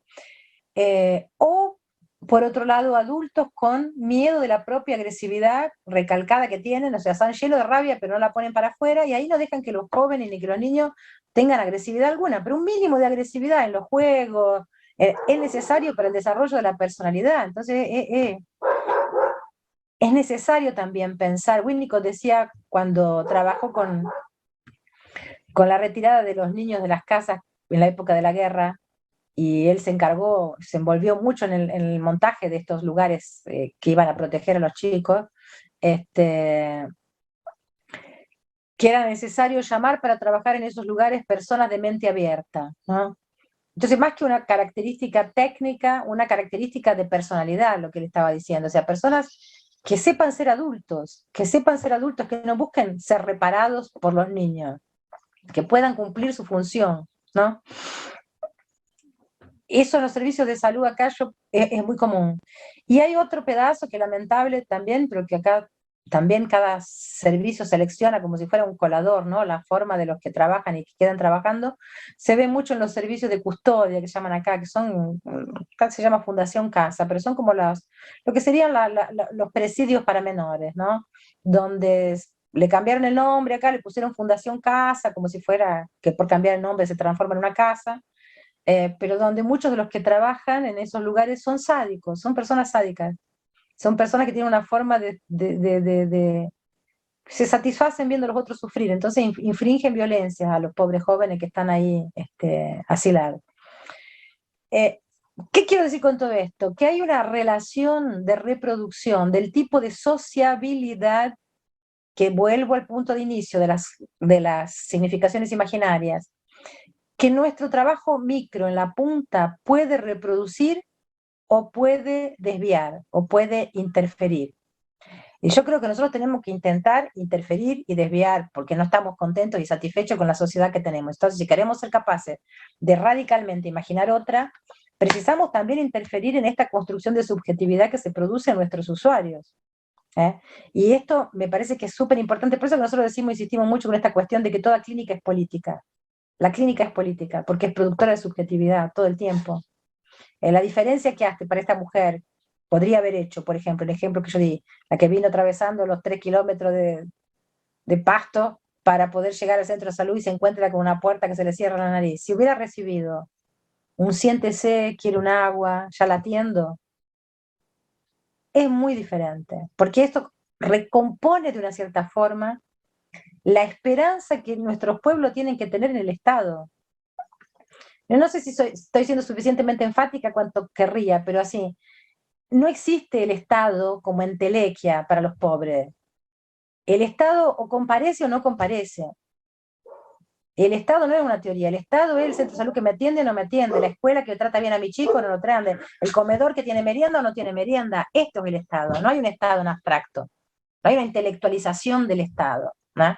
Pero lo que yo quiero llamar la atención es que todo el discurso neoliberal, que se permeabiliza para esa población también, porque ellos votan, se asienta sobre esta falta de respuesta adecuada del Estado en la punta, no por el medio o por la formulación de la ley, es por la punta, es donde se siente. Entonces yo creo que nuestra responsabilidad en ese sentido de contribuir, de nuevo, responsabilidad, no es culpa, nosotros no somos culpados, pero somos responsables de ayudar a pensar de otra forma y a experimentar. Yo creo que hay un momento que es el de la experiencia, que es anterior al de la reflexión. La reflexión viene después, sobre todo para el que está todo el día teniendo que pensar cómo va a vivir mañana. Si va a tener para comer, si va a tener para el ómnibus, si los chicos van a ir a la escuela, si va... La experiencia es fundante, la experiencia es marcante. Entonces cabe a nosotros, cerrando acá para que podamos tener unos minutos de conversación ante el final, pero sí, yo creo que cabe a nosotros, si ustedes me dijeran, ay, como gestora, ¿qué hacemos? Bueno, qué sé yo, intenten esto, hacer lo mejor posible el papel de gestión para que puedan tener equipos que tengan claro que son responsables por ser lo que la gente entiende que es el Estado. Porque nosotros, los trabajadores que estamos en la punta, somos la cara del Estado. Nosotros somos la cara del Estado. Y si queremos que nuestros pueblos nos defiendan y que defiendan las políticas públicas y que defiendan, en fin, modos más justos de organizar la sociedad, tenemos que empezar por mostrar eso, me parece. Bueno, paro por acá, así tenemos unos minutos para que comenten.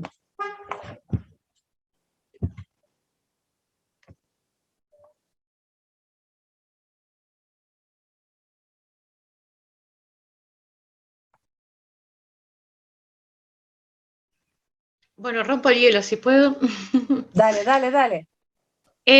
Bueno, todo lo que venís hablando me parece súper interesante, también te he leído mucho, Rosana, y esta red de contención de la que hablabas, que más de contención, digo, hablaría de seguridad, ¿no? Que nos da en pensar en esos espacios protegidos, sobre todo en la gestión, digo, como trabajadora de un equipo de gestión, de ese tiempo protegido que necesitamos para hablar del trabajo, para pensar, para crear nuevos significantes, necesitamos ese tiempo, y hay muy poco en la gestión pública, ¿no? En general es todo, como lo describías vos, acelerado, interrumpido, Y es muy difícil generar nuevos significantes nosotros y retransmitirlos, digamos, hacia los equipos que están en la atención en territorio, e incluso si estamos en el territorio.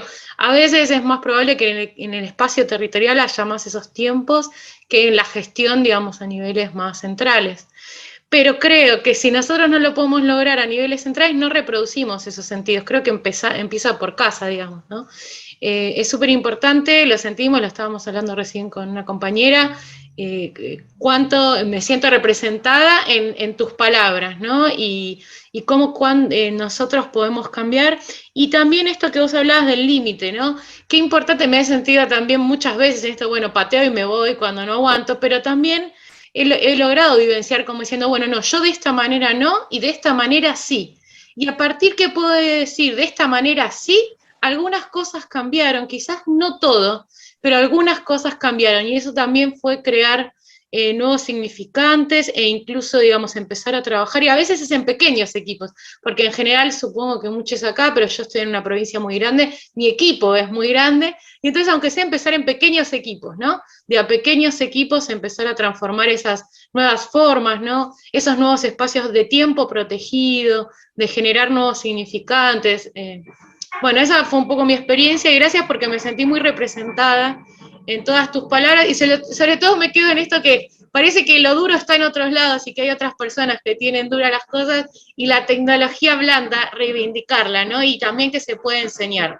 Que yo también trabajo en educación, y también vos fuiste contando situaciones concretas de personas. Yo vengo del campo del trabajo social, también igual me formé en gestión en salud, y bueno, muchas de las cosas en lo concreto, de historias concretas que fuiste contando, generan este nuevo significante. Sino también hablamos en las reuniones de trabajo de la gestión del Estado en abstracto, y no lo hablamos en historias concretas de lo que implica generar nuevos significantes para la vida de las personas. Bueno, por ahí hice una mezcla de todo, pero es que todo lo que estás diciendo me gusta. Gracias. Sí, mira, nosotros estamos acá, yo estoy trabajando con una investigación que es una investigación de implementación de un ambulatorio para personas expuestas a violencia, ¿no? Y estamos trabajando en eso en los últimos 3 años en un territorio aquí cercano a la universidad. Y lo que hemos aprendido tiene que ver con lo que vos decías, es esto que Bengosi llama de mallaje, ¿no? De una malla, de una trama, que hay que hacer varias. Entonces, la gestión, sobre todo para el que está en la punta, y sobre todo para el que trabaja con temas tan pesados, como violencia, como, en fin, cuando tiene usurpación de derechos, hay temas que dejan en los trabajadores una reverberación muy pesada, y esos trabajadores necesitan, por eso creo que yo decía de la gestión, un lugar y un tiempo. Me parece que es fundamental, no ocurre nada de esto de lo que yo estaba contando si no le abren un lugar y un tiempo. Tal vez para el que quiera empezar, la primera cosa sea abrir un lugar y un tiempo. Después cuidar que el setting de este lugar y tiempo sea de calidad, lo que yo decía, de tener un contrato, de saber cuánto, cómo va a ser, de cuidar, de que no se gaste ese tiempo pasando informes que se pueden mandar por email, y que sí se gasten para pensar juntos y para entender otras cuestiones. Pero al mismo tiempo tal vez la gestión central también tenga que poder experimentarlo para poder cuidar a los gestores que están más en la punta, porque es como si fuera una cebolla. Yo digo, cada camada tiene que ir cuidando un pedazo para conseguir de alguna manera mantener en funcionamiento esto. Lo que está instalado, lo que está dado, es tan duro, es tan disruptivo, es tan desigual, es tan injusto, que la tendencia es a que nos intervenga de una forma que nos disrumpa, que nos separe, que nos provoque peleas internas. Entonces, resistir a esto, entendiendo que no se trata de buena o de mala voluntad, que se trata también de dispositivo de cuidado. Entonces, es necesario un dispositivo de cuidado del equipo para que el equipo pueda cuidar. Y es necesario un dispositivo de cuidado de los gestores para que los gestores puedan gerenciar. Y así tiene que ir esto tornándose cada vez más consistente, me parece.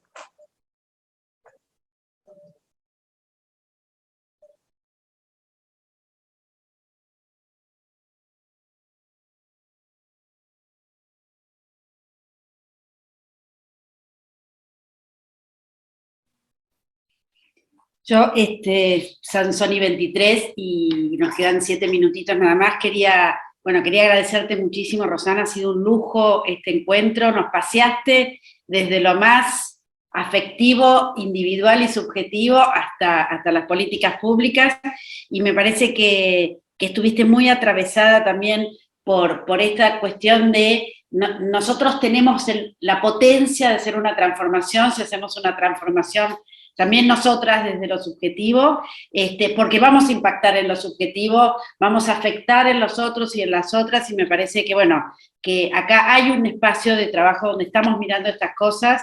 La verdad que fue un lujo porque un poco como lo que vos decís también, parece la novela de la tarde, y atrás de esto hay mucha teoría, hay mucho pensamiento, hay mucha evidencia también, no es solamente pensamiento teórico abstracto, hay mucha evidencia, hay muchos pensadores que vienen desde hace siglos en esta línea, y me parece que es un aporte sumamente interesante en un momento, como vos decís, muy triste, muy oscuro, donde el 80% de las personas del Estado estamos precarizadas, además, y entonces eso también construye un continente con determinadas características, pero me parece que es esto, bueno, hay que hacerse cargo en un punto de lo que uno está, hay que hacerse responsable, y me parece que, bueno, esto estuvo grabado, lo vamos a compartir con las compañeras y los compañeros que no pudieron estar, porque ha sido muy rico y ha dado teoría a muchas de las cosas que venimos trabajando.